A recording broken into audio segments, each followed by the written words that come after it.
thème de ce soir est intitulé la contre-mesure spirituelle. La contre-mesure spirituelle. Qu'est-ce que c'est que la contre-mesure spirituelle? La contre-mesure spirituelle est une action stratégique inspirée par Dieu pour annuler, neutraliser ou renverser une attaque spirituelle, une situation négative ou un plan de l'ennemi. Je répète, la contre-mesure est une action stratégique de Dieu ou inspirée par Dieu pour neutraliser, pour annuler ou renverser une attaque spirituelle, une situation négative ou un plan de l'ennemi. Vous devez savoir, bien aimé, que dans le monde spirituel, on ne subit pas seulement, on répand aussi. Parce que les gens pensent que dans le monde spirituel, il n'y a que vous qui devez être attaqué, il n'y a que vous qui devez encaisser les coups spirituels, il n'y a que vous qui devez subir. Non, non, non. Dans le combat spirituel, c'est une guerre. Si l'on attaque, vous contre-attaquez. Si on attaque, vous contre-attaquez. C'est une réponse. C'est pas pour rien qu'on appelle ça combat.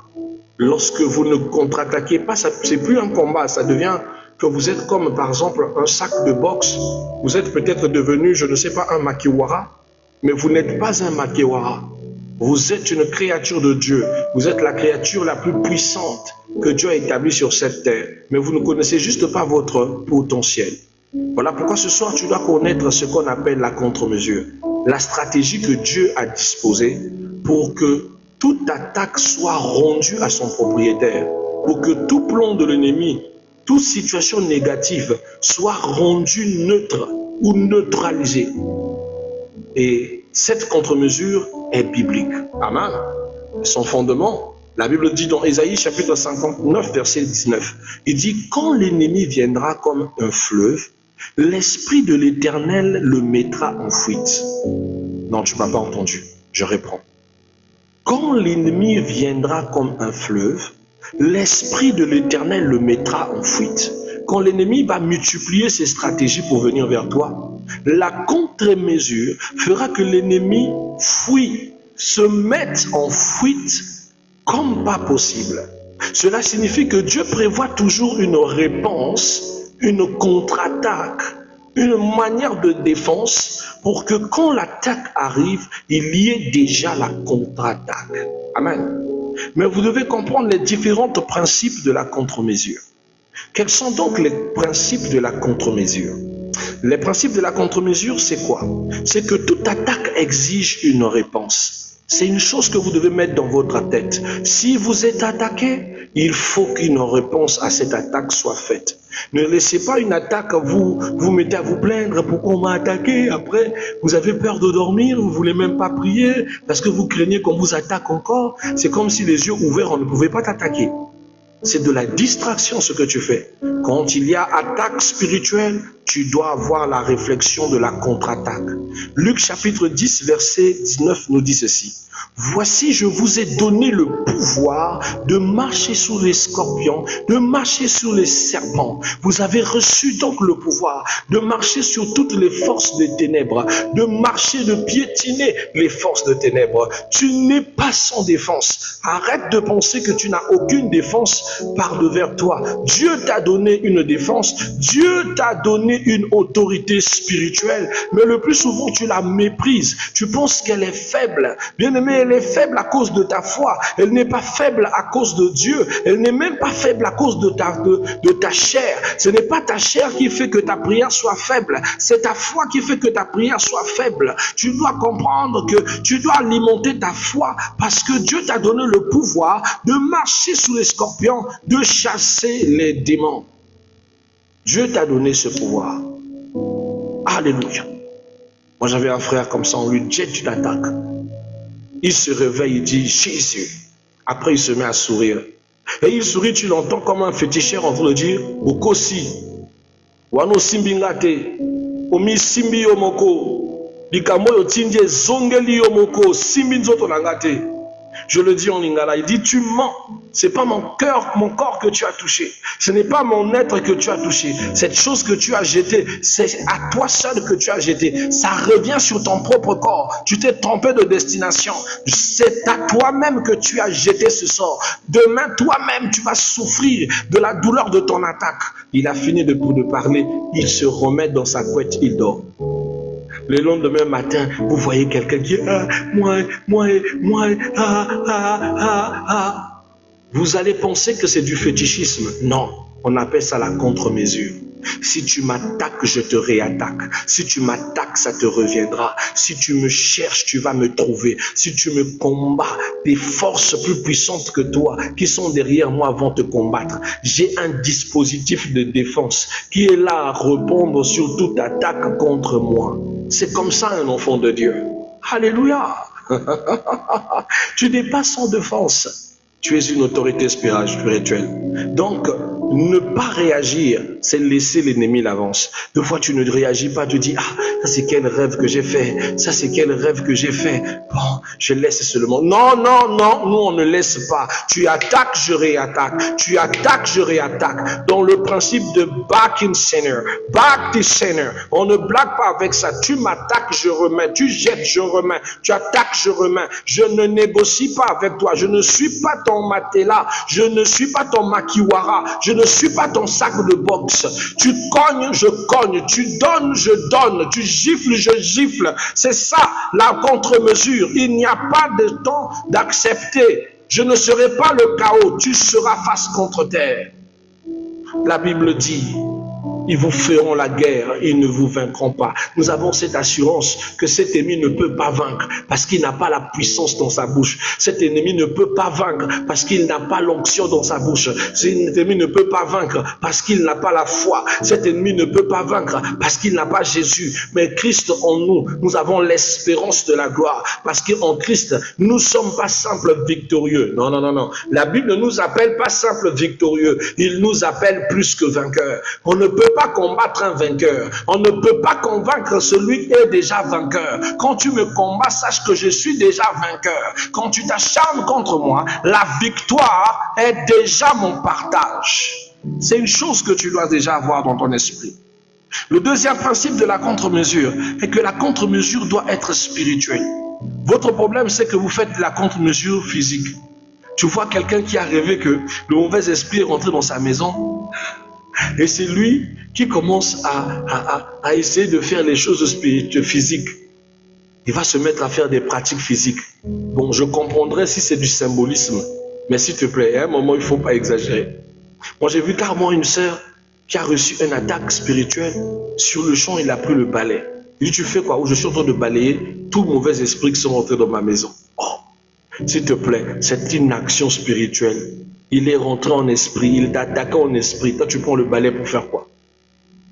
Prends-moi la parole, déclenche-moi le feu, déclenche-moi la parole, parle sévèrement, chasse-moi cet esprit sévèrement. Le Christ parlait aux esprits sévèrement. Il ne criait pas, il parlait sévèrement. Il ne criait pas, il parlait sévèrement. Et les esprits sortaient. Toi, tu es là, tu vas prendre le balai. Oh non, je balaie les mauvais esprits. Tu es Mounza, tu es sorcière. Vous êtes de la même famille que ce sorcier. Maman, jette-moi le feu. Aïe, c'est pas ton affaire. Déclenche-moi les paroles sur ce monsieur. Déclenche-moi des forces. Ça va aller je ne sais où. Toi, tu prends le balai. Carrément, d'autres, deux fois, ils prennent le seau d'eau. Ils mettent devant la porte. Oh non, papa, c'est que plus s'il revient plus prochainement, il va tomber dans le seau d'eau. Oh, d'accord, il est tombé dans le seau d'eau. Tu vas le mettre où? Bien aimé, moi je comprends le symbolisme. Le symbolisme, c'est pas souvent ce que d'autres font. Le symbolisme, j'avais déjà prêché ça ici, c'est par exemple, tu t'armes d'une certaine arme spirituelle. Pendant que tu es en train de prier, tu prends ta main, tu poses dans l'eau, tu bénis l'eau au nom de Jésus-Christ, tu vas l'asperger dans ta maison pour la protéger et évacuer de tout mauvais esprit. Là, je suis d'accord. Mais tu vas aller prendre le balai pour balayer. En quel type de symbolisme? Oh. Au lieu de prier, non, tu balayes ta maison. Non. Prie. Un soir, bien aimé, j'étais en train de dormir. Je dormais et le Seigneur me dit, ouvre tes yeux, Christ. J'ouvre les yeux. Et quand j'ouvre les yeux, il me dit, regarde à gauche. Je regarde à gauche, je vois un monsieur debout avec un poignard. Il était tout nu avec un petit caleçon. Un caleçon V de couleur rouge. Et il essaye de me poignarder, mais il n'arrive pas. Il change de position, il va au pied, il n'arrive pas. Il change d'endroit, il va, il dit, attends. Moi, dans mon cœur, je me suis dit, ça c'est quelle foutaise. J'ai prié avant de dormir. Cet esprit, il est rentré comment? J'ai prié avant de dormir. Mais il est rentré dans ma maison à quel moment, cet esprit? Il cherchait comment m'atteindre. J'ai compris que quand Dieu te protège, quand Dieu couvre chez toi, quand Dieu te... Bien-aimé, c'est ton corps qui est sécurisé. C'est ton être même qui est sécurisé. Il ne pouvait pas me toucher. Il ne pouvait pas m'atteindre. Il ne pouvait même pas prendre quoi que ce soit.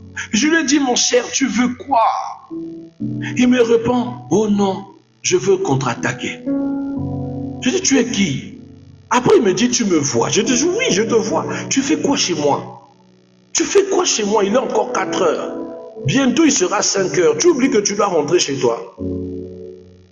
Oh non, moi, je suis venu régler mes comptes avec toi. Je dis, bon, écoute, ce qui est sûr, écoute bien ce que je te dis. Autant qu'autorité du Seigneur, parce que l'autorité que Jésus m'a donnée, toi, tu ne retourneras plus dans ton corps. Même si tu voles pour aller là-bas, tu ne vas pas retourner. De toutes les façons, tu ne sors pas de ma maison. Parce que tu es rentré ici, c'est ta fin. Tu ne vas pas rentrer. Aujourd'hui, même ce matin, tu ne te réveilleras pas. Donc là-bas, comme tu es venu ici, tu restes ici. Bien-aimé, c'est 4h50. Or, vers 5h30, lui, il doit rentrer. 4 heures moins. 5 heures pile, l'esprit commence à paniquer. Laisse-moi partir, je veux partir. Je dis, mais moi, je ne t'ai pas attaché. Je suis toujours allongé sur le lit, en train de le regarder. Fais ce que tu as à faire. Il a retourné, il s'est retourné, il commence à demander des pardons. Pardon, laisse-moi rentrer. Je ne sais pas pourquoi j'étais venu ici. On m'a juste dit que je devais venir rendre des comptes avec toi. Rendre quel compte? Moi, je ne suis pas de ta famille, je ne suis pas ton père, je ne suis pas ta mère. Qu'est-ce qui se passe? Tu as fait l'erreur. Il y a des gens qu'on n'attaque pas. On ne vous a jamais dit ça. Oh, laisse-moi partir, laisse-moi partir. Je dis, moi, tu peux. Moi, je te dis que je ne te donne pas le pouvoir de quitter ma maison. Aujourd'hui, toi, tu vas te réveiller à la morgue. Tu t'es trompé de personne. Tu t'es trompé de personne. Si je suis l'autorité que Dieu a oint dans cette parcelle, tu t'es trompé d'adversaire. Bien-aimé, on est resté jusqu'à 5h29. Mais vous avez déjà entendu un esprit prier, pleurer. Je suis mort. Oh, tu es mort comment? Après, je lui ai dit, allez, sors de ma maison. Sors! Quand je déclare, il disparaît sur le champ. Je retourne dans un petit semblant de sommeil. L'esprit me dit, réveille-toi, tu oublies que tu dois d'abord aller faire une prière, un culte matinal. Après le culte matinal, aller au travail. Il est déjà 5h30. Vraiment le vilain esprit là. Depuis 4 heures, il a coupé mon sommeil. Moi j'ai encore sommeil. Je suis allé me laver. Je vais pour aller en culte matinal. J'entends donc derrière, de la ruelle de derrière après l'église, les gens en train de pleurer. Je suis allé, j'ai fait mon culte comme il se doit. J'ai fait mon culte comme il se doit. Ça commence de 6h jusqu'à 6h45 minutes. 6h45, on finit le culte. Je me dis, mais pourquoi les gens pleurent de l'autre côté? Comme c'est mon quartier de naissance. Donc je me suis dit, bon, je vais aller à la rue Bassundi. Je vais un peu regarder ce qui ne va pas dans la rue Bassundi. Et quand j'arrive, je vois des gens pleurer. Et c'est là où je vois comment on appelle ça, le corbillard arriver pour prendre le corps. Bien aimé, dites-vous bien que lorsqu'on sort le corps de cette parcelle, c'est le monsieur en question. C'est le monsieur en question. Donc, quand même il avait dormi avec son caleçon vilain rouge là, qu'il est venu m'attaquer. Donc, je suis là en train de regarder, je dis, repose en paix, mon frère. Il n'est pas rentré à temps. Il n'est pas rentré à temps. Sa femme a dû bouger son corps. Sa femme a remarqué que le monsieur ne bougeait pas depuis. On a bougé son corps. Il n'a plus d'endroit de repartir dans son corps. Il est parti. Je vous montre ce qu'on appelle la contre-mesure. Un enfant de Dieu marche avec la contre-mesure. Cette contre-mesure fait que tu es intouchable. Le diable peut te grimacer, mais bien aimé, pour t'atteindre, il faut que toi-même tu lui donnes de l'accès. Voilà pourquoi il a besoin de te faire peur, pour que toi-même tu cèdes. Mais tant que tu n'as pas peur, tant que tu ne cèdes pas à la peur, l'ennemi ne peut pas faire quoi que ce soit sur toi, parce que tu possèdes la contre-mesure. Alléluia. 2 Corinthiens chapitre 10 verset 4 dit: les armes avec lesquelles nous combattons ne sont pas charnelles. Voilà pourquoi je ne pouvais pas lui donner un bâton, je ne pouvais pas le gifler. Tout ce que je pouvais, c'est lui donner un ordre par la parole. Lui rappeler que je suis une autorité spirituelle. Tu ne bouges pas. Tu ne vas pas voler aujourd'hui. Tu vas rester là. Car les attaques spirituelles nécessitent la prière, le jeûne, la parole, la foi. Donc, s'il vous plaît, au non prendre le bâton ou prendre un arme pour faire toi-même s'il vous plaît, je sais que ce sont les actes forts. Je sais que c'est du symbolisme, mais calmez-vous. La parole est plus puissante que tout. La parole est plus puissante. Face aux forces des esprits, parlez. Say some things. Ne panique pas. Ne bouge pas trop. Deux fois même, ne cours pas trop. La panique fera que tes paroles n'auront pas de puissance. Sois calme. Parce que tu sais ce qui est en toi. Et la Bible dit, celui qui est en nous est plus grand que celui qui est dans les mondes. Pourquoi tu as peur? Pourquoi tu paniques? Pourquoi? Le troisième principe de la contre-mesure, on appelle ça le principe d'identifier avant d'agir. C'est très important, ça je vais même m'expliquer. Identifier avant d'agir. Osée chapitre 4 verset 6. Mon peuple est détruit faute de connaissance. Vous devez savoir que toute contre-mesure commence par le discernement. La révélation, la compréhension de la source de problème. Amen. Toute, je dis bien, contre-mesure commence par le discernement. J'ai vécu une situation insolite. Je vais vous expliquer. Je me fais attaquer par un esprit de femme de nuit. Je ne sais pas d'où ça venait. Oh. Et je me dis, ça c'est quel sale esprit ça? Non, je dormais tranquillement. Je sens comme si quelqu'un est en train de chercher de me toucher. À un moment même, je sentais ça même effleurait le visage. Je sentais comme un vent qui me soufflait. Je souvent comme s'il voulait me toucher dans les parties intimes. Mais donc, elle effleurait petit à petit. Essayait de me faire ressentir un petit feeling. Oh, sous le champ. La contre-mesure de mon esprit dit non, il y a un sale esprit qui est ici. Et j'ouvre les yeux, je vois ce sale esprit. Sur le champ, je déclenche la parole. Aïe, aïe.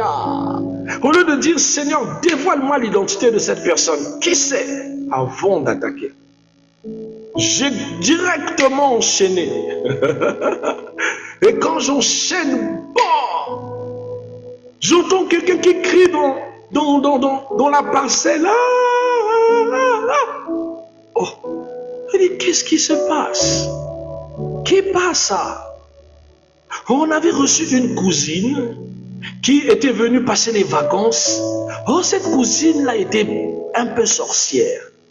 Cette cousine avait l'habitude de sortir de son corps pour aller, excusez-moi, je vais utiliser ce mot-là juste dans le jargon ivoirien. Donc, il allait pour faire le maploli avec les gens la nuit, quoi.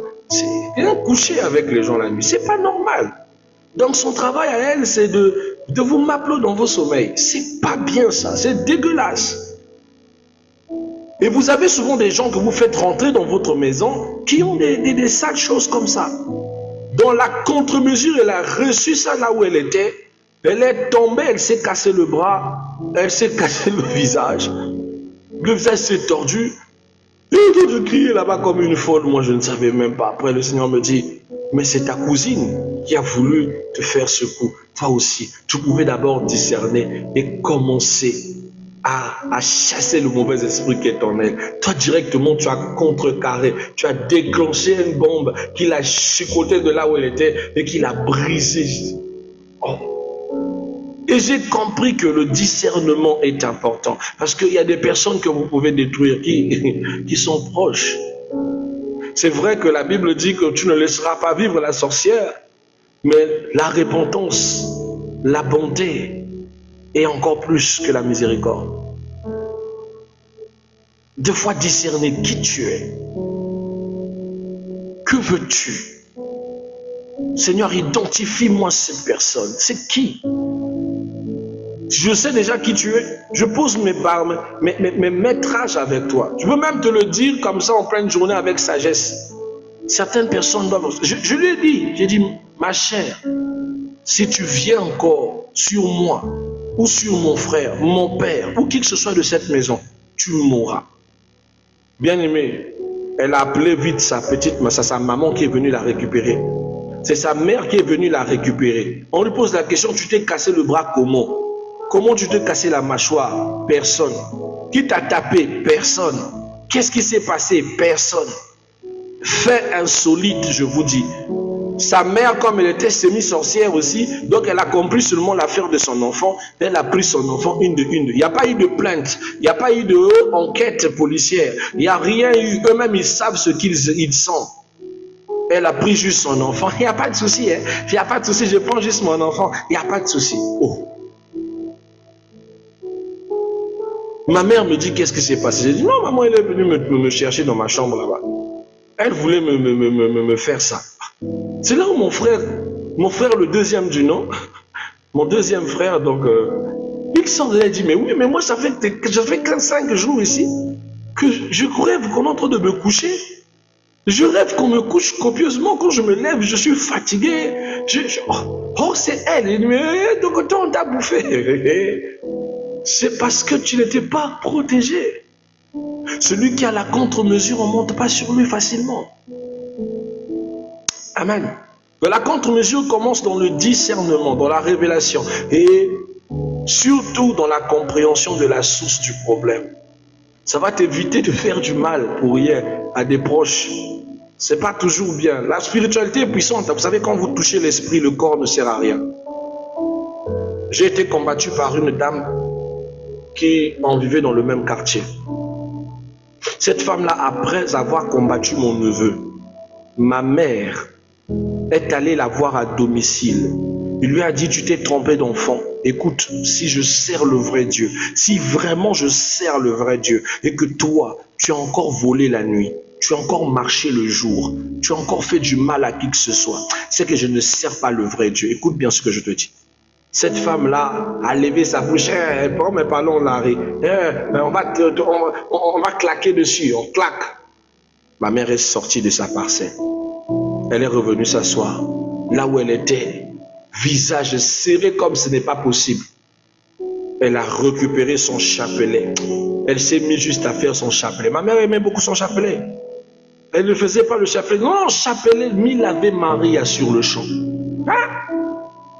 Avant même que les 1 heure ne tarde, la dame là a été chicotée d'une manière, vous ne pouvez pas croire. Elle est restée paralysée, aveugle, incapable de marcher, incapable de parler. Elle chie dans les habits, elle ne maîtrise plus rien. Elle avait à l'époque 42 ans. Elle est restée comme ça jusqu'à elle est morte dans les... Après même ma mort, la mère de ma mère, elle est morte dans les 77 ans. Donc de 42 ans à 77 ans d'âge, elle est décédée. Elle ne bougeait pas, elle ne parlait pas. Leur famille m'ont maintenu parce qu'il y avait quelques membres de la famille qui ont tenu rancune et dit oui, c'était à cause de la chamaillade avec la maman de monsieur. Oh non, ça c'était la sorcellerie, c'est pas la sorcellerie. Elle a prié, la sorcière c'est elle. Tout le quartier savait que cette dame la pratiquait. Mais elle a voulu tenter avec mon neveu Alif. Il disait Alif, tu vas être sourd-muet, tu vas être sourd-muet. Mon neveu qui est né normal après commencer à développer des tares de sourdisme. Ma mère s'est levée en prière. On a vaincu ça et elle est allée faire le baptême Seigneur, la contre-mesure. Bien-aimé, je dis à quelqu'un, tu n'es pas le makiwara d'un esprit. La spiritualité, c'est une guerre. Tu n'es pas le makiwara d'un esprit. Tu n'es pas son matelas. Tu n'es pas son sac de boxe. Donc, c'est hors de question que tu acceptes des encaissements. Tu n'es pas la banque des démons pour que toi, on te tape toujours spirituellement. Il y a un moment, On attaque, tu contre-attaques. Ils insistent, la contre-mesure on prend en charge. Amen. Quatrième principe de la contre-mesure. Utiliser la parole comme une arme. Matthieu chapitre 4, verset 4 à 10. Même Jésus utilise la parole et répond à l'ennemi. Il est écrit. Souvent quand l'attaque se fait, rappelle, il est écrit que.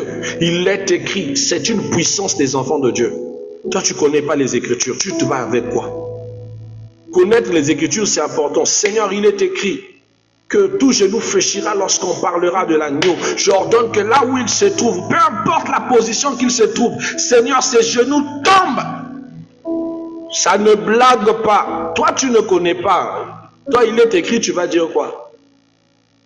Toi, quand il est écrit, c'est seulement Matthieu 7, 7. Toi, il est écrit, c'est seulement Psaume 91. Le premier verset. Que tu ne connais même pas aussi. Hein? Toi, il est écrit, c'est quoi? C'est Psaume 23. L'Éternel est mon berger, je ne manquerai de rien. Mon frère, on parle du combat spirituel. Tu dois avoir les armes. La parole doit devenir une arme dans ta bouche. La parole est une contre-attaque directe. C'est une contre-attaque. J'ai failli mourir à Vindoulou. Il faut qu'on se le dise. Première fois arrivé à Pointe-Noire en mission. Je reçois l'attaque dans le Mayombe. Je dis, je reçois l'attaque dans le Mayombe. Du Mayombe jusqu'à Vindoulou, j'ai failli mourir. Qu'est-ce qui m'attaque dans le Mayombe? Le plus grand esprit protecteur des terres. Du poule. Je parle du poule. Du Mayombe à Pointe-Noire. J'ai failli mourir. Ma petite maman est allée carrément me prendre à la gare d'Océan du Nord. Je n'arrivais pas à marcher. J'étais en train de faire les selles. Du Quilou, merci, ma précieuse Rosée. Je faisais des selles sur moi. Quand elle est venue m'apprendre, mais qu'est-ce qui ne va pas dire? J'ai été contre-attaqué dans le Mayombe. J'étais en train de trembler comme ça. J'ai maigri dans un seul voyage. J'ai perdu tout le poids. J'ai ces photos de 2019. Si je vous montre ces photos de 2019, vous voyez mon visage, je vous dis que ça c'est moi. Vous n'allez pas croire.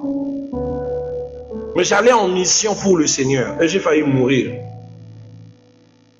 À un moment même, un cadavre, c'est-à-dire qu'une dame est morte dans mon bus. Une dame est morte dans mon bus. Nous avons voyagé avec elle. Elle est morte à Mindouli. Donc on a dépassé Mindouli, elle est décédée. On est allé avec elle de Mindouli jusqu'à Dolisie pour lui laisser à Dolisie. Normalement, elle devait aller à Pointe-Noire. Morte. Et sa fille, quand elle a remarqué que la dame est morte, pour ne pas paniquer, parce que quand c'est comme ça, on arrête, on la dispose. Elle a juste couvert la dame tranquillement. Pendant ce temps, je bouffais mes attaques. Je bouffais mes attaques déjà. Je dis, mais ça c'est quel voyage? Je sens des attaques comme ça. Quand on débarque le premier corps, donc le corps de la dame là, à Dolisie, on prend le chemin maintenant d'entrer dans le Mayombe. Quand on arrive au milieu du Mayombe, reçois. J'ai commencé à faire une forte fièvre. Reçois. Je commençais à avoir des grincements. Pas je suis transporté hors le bus. Mon corps est resté dans le bus. Mais moi, on m'a ramené. Je suis déjà arrivé dans la côte sauvage. On te dit, toi, tu arrives ici, tu as demandé l'autorisation de qui? Tu veux venir ici, on va te tuer. Bah, je suis déporté dans un autre endroit. Je dis, mais je suis où? Il me dit, ici, tu es dans mon territoire. Je vais te noyer petit à petit, tu vas mourir. Écoutez, je vous dis ces choses. Je dis, Seigneur, ça c'est quoi? Pendant que je vis ces choses, ma petite maman, Evelyne, que Dieu la bénisse là où elle est en train de vivre c'est-à-dire ces visions-là en live même chez elle à la maison. Elle dit, ah, mon neveu a des problèmes. Mon neveu a des problèmes, il m'a appelé qu'il arrive. Non, je dois me dépêcher pour aller le prendre. Il y a quelque chose qui ne va pas. Intercession sur intercession. Mais moi, pendant ce temps, les gens de truie dans le bus, qu'est-ce qui ne va pas? Qu'est-ce qui ne va pas? Je dis, Seigneur, ne me laisse pas, ne me laisse pas. Je prends ma Bible, je suis en train d'intercéder, m'intercéder. Je suis en train de faire des écoulements sur le champ. Je n'arrive pas à les retenir, ça sort comme ça. Je ne vomis pas, ça sort.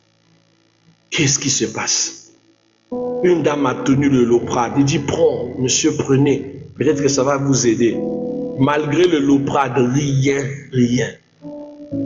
Quand elle est venue me prendre, j'étais allongé. On a laissé mon bagage. On m'a emmené d'urgence comme ça. Comme c'est une femme spirituelle, elle m'a donné à boire. Elle m'a donné tout ce qu'il faut. Dit, dispose-toi. Que la paix du Seigneur soit avec toi. Je lui ai dit, écoute, emmène-moi dans un endroit où je vais me laver. Elle me dit, non, non, non, non, non. Ce qui te...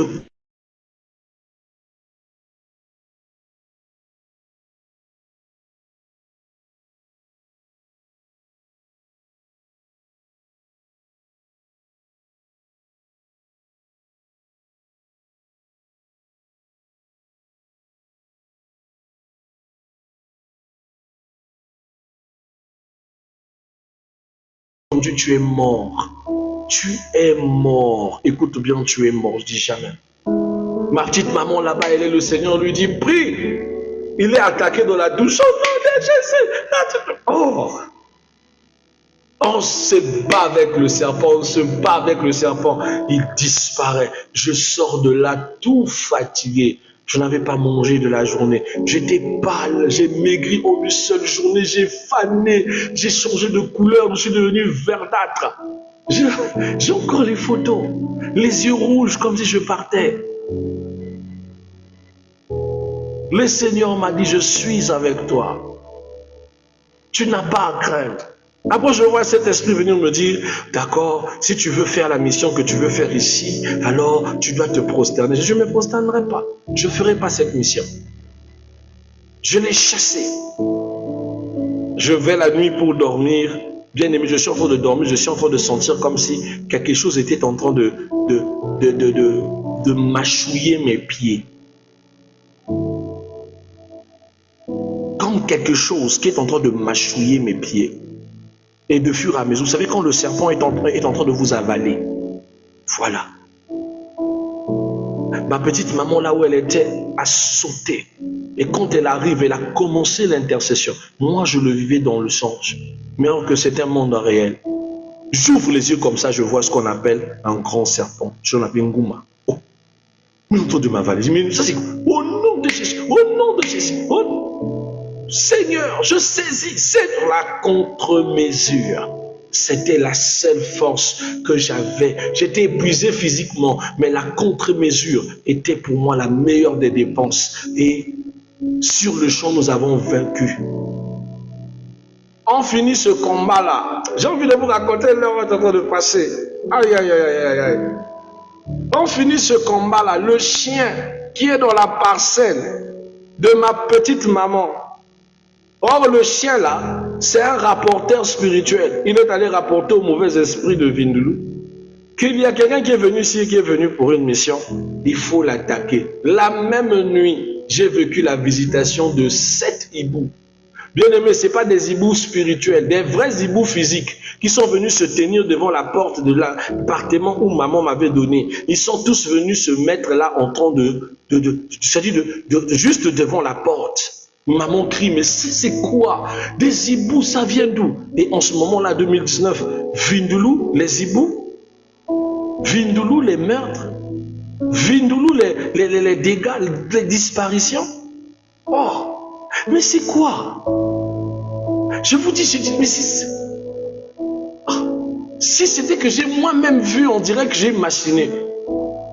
Ma petite sœur Colombe, mon neveu Shadrach, tous ils sont dit, mais c'est 7 hiboux, 7 en train de, juste devant ma porte, juste là debout, là où ma porte se trouve, donc je ne sais pas ouvrir, ils sont là, des gros hiboux.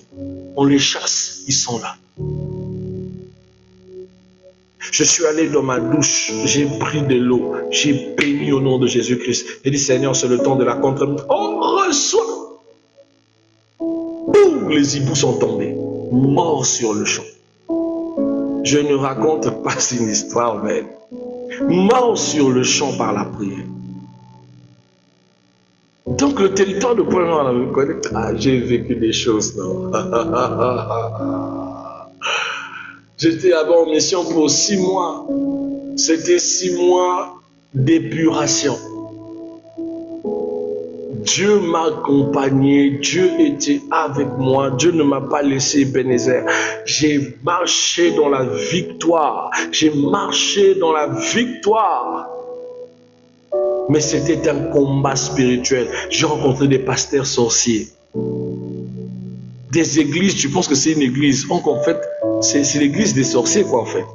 Ce n'est que les sorciers qui prient là. Le quartier Vindoulou. Aujourd'hui, ce quartier, quand tu arrives, même la nuit, tu sais bon. Mais quand je suis arrivé dans ce quartier, bien qu'il y avait le courant, dès qu'il est seulement 17 heures et que la nuit descend, je t'assure que le degré d'obscurité qu'il y a sur ce quartier-là, non, je n'ai jamais vu ça. Vous allez penser que c'est de l'obscurité qu'on ne voit que sur Pointe-Noire. C'est faux. J'ai quitté ces quartiers, je suis allé à Malala, je suis allé dans les autres quartiers, je n'ai pas vu d'obscurité comme j'ai vécu ça à Vindoulou à l'époque. Aujourd'hui, encore, ça va, mais à l'époque, c'était du n'importe quoi. Dieu m'a fait grâce. Je dis, bien-aimé, la contre-mesure spirituelle existe. Et vous devez savoir que vous n'êtes pas un makiwara spirituel. Vous ne devez pas accepter l'attaque, vous devez contre-attaquer. Parce que deux fois, la restauration de votre corps va dépendre aussi de la contre-attaque spirituelle. Quand vous ne contre-attaquez pas, vous laissez votre corps en dommage spirituel. Vous n'êtes pas le makiwara des esprits. Je suis en train d'insister. Tu n'es pas un makiwara spirituel pour te laisser taper et encaisser spirituellement. Alléluia.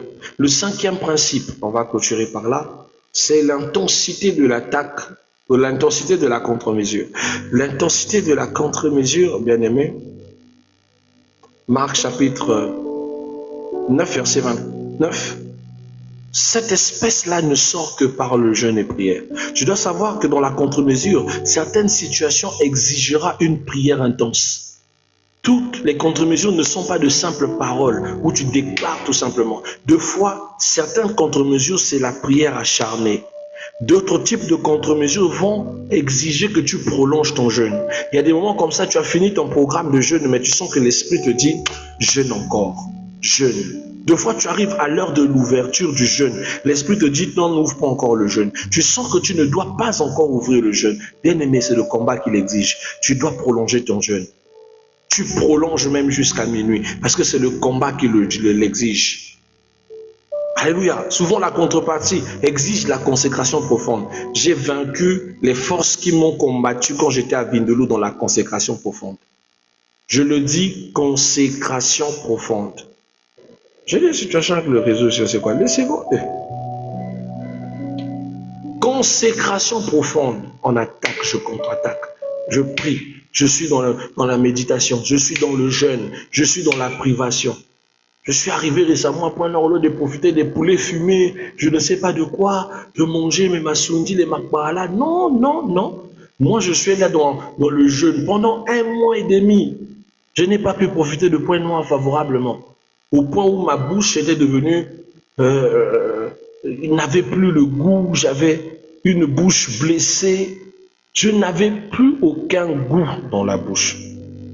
Tout ça à cause de la contre-attaque. Toujours dans le jeûne et demi. Toujours. Jusqu'à ce que j'ai vaincu. J'ai pris le dessus sur mes oppresseurs. J'ai gagné le combat.